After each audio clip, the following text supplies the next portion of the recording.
जय श्री कृष्णा। स्वागत है आपका आज की इस वीडियो में। आज आप सुनेंगे कार्तिक मास के 8वें अध्याय की कथा। कार्तिक मास के उद्यापन की विधि। नारद जी बोले, हे राजन, अब मैं कार्तिक के व्रत की संक्षेप से उद्यापन विधि सुनाता हूँ। व्रत पूरा होने के फल के मिलने से और विष्णु भगवान की प्रसन्नता के लिए कार्तिक शुक्ला चतुर्दशी को उद्यापन करें। तुलसी जी से सुशोभित एक 4 द्वारों का सुंदर मंडप बनाकर तोरण बंधन द्वारा बांधकर फूल माला और चमर आदि से सजावें। मंडप के चारों द्वारों पर मिट्टी के पुण्यशील सुशील जय और विजय भगवान के द्वारपालों को बनाकर उनका पूजन करें। फिर तुलसी जी के चारों ओर अनेक रंगों से सुशोभित सर्वतोभद्र चक्र बनावें। उसके ऊपर पंचरत्न और नारियल रखकर एक सुंदर कलश स्थापित करें। इसके बाद वहां शंख चक्र गदाधारी पीतांबर से युक्त लक्ष्मी सहित विष्णु भगवान की स्थापना करके पूजन करें। व्रती पुरुष ब्रह्मा आदि देवता और इंद्रादिक लोकपालों का मंगल हेतु पूजन करें। द्वादशी को भगवान उठे, त्रयोदशी को देवताओं ने उनके दर्शन किए और चतुर्दशी को देवताओं ने उनका पूजन किया। अतः भगवान की उस दिन शांत और सावधान होकर पूजा करें। गुरु की आज्ञा प्राप्त करके भगवान विष्णु की स्वर्णमयी प्रतिमा का पूजन षोडशोपचार से करें और विविध भोग अर्पण करें।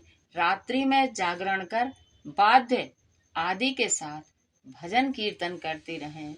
प्रातः काल उठकर नित्य नैमित्तिक कर्म करें।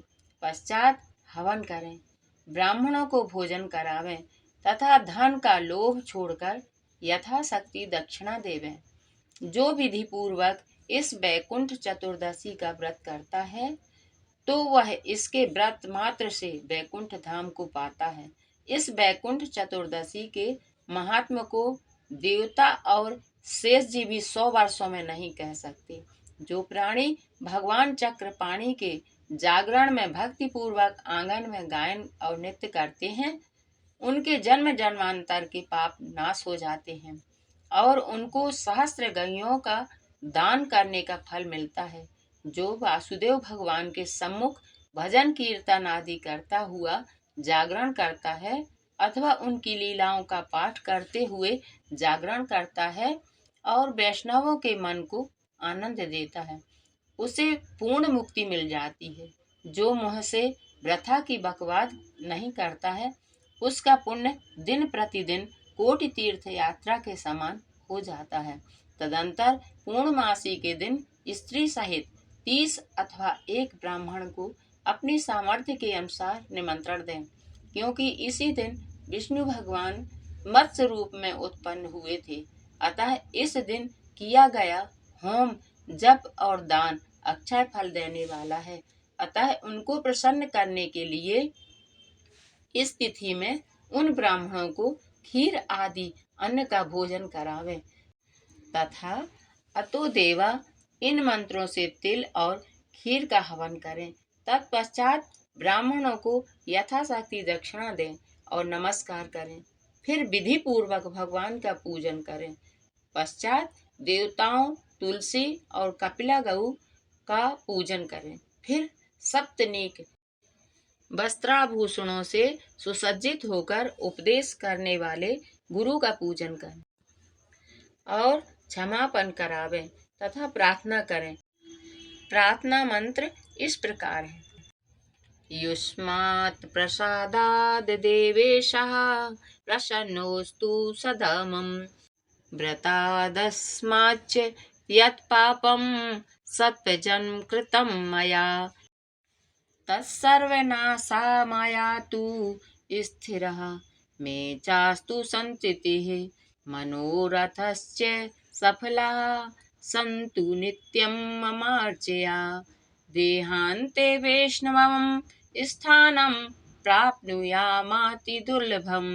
आपकी प्रसन्नता से मेरे ऊपर सदा प्रसन्न रहिए और इस व्रत से मेरे 7 जन्म के पाप नष्ट हो जाएं, मेरी संतान पुत्र पौत्र आदि दीर्घायु होवें तथा पूजा करने से मेरे मनोरथ सफल हों और मरण उपरांत मुझे विष्णु लोक की प्राप्ति हो। ऐसे इन ब्राह्मणों से क्षमापन करावें और प्रसन्न कर पूजा विसर्जित करें तथा पूजा की सामग्री एक गौ के समेत गुरु आचार्य को निवेदित करें। पश्चात परिवार व मित्रों सहित भोजन करें। कार्तिक और माघ की ऐसी ही विधि कही गई है। ऐसे सम्यक रीति से कार्तिक का व्रत करने वाले संपूर्ण कामनाओं से युक्त पाप रहित होकर संपूर्ण तीर्थों का करोड़ गुना फल प्राप्त कर विष्णु भगवान के समीप चला जाता है। भक्ति सहित कार्तिक का व्रत रखने वाले लोग धन्य हैं, वे ही सदा पूज्य हैं और वे ही सफल मनोरथ हैं। कार्तिक के उपवास के भय से देहस्थ सब पाप कांपने लगते हैं और कहते हैं कि अब हम कहाँ जाएं। वे व्रती के तेज से क्षीण होकर दूर भागते हैं। जो कार्तिक महात्म्य को भक्ति पूर्वक सुनते हैं और कहते हैं, वे पाप रहित होकर उत्तम फल प्राप्त करते हैं। 8वां अध्याय संपूर्ण। जय श्री कृष्णा। अगर वीडियो पसंद आई हो तो वीडियो को लाइक करें, शेयर करें, कमेंट में जय श्री कृष्णा लिखें। धन्यवाद।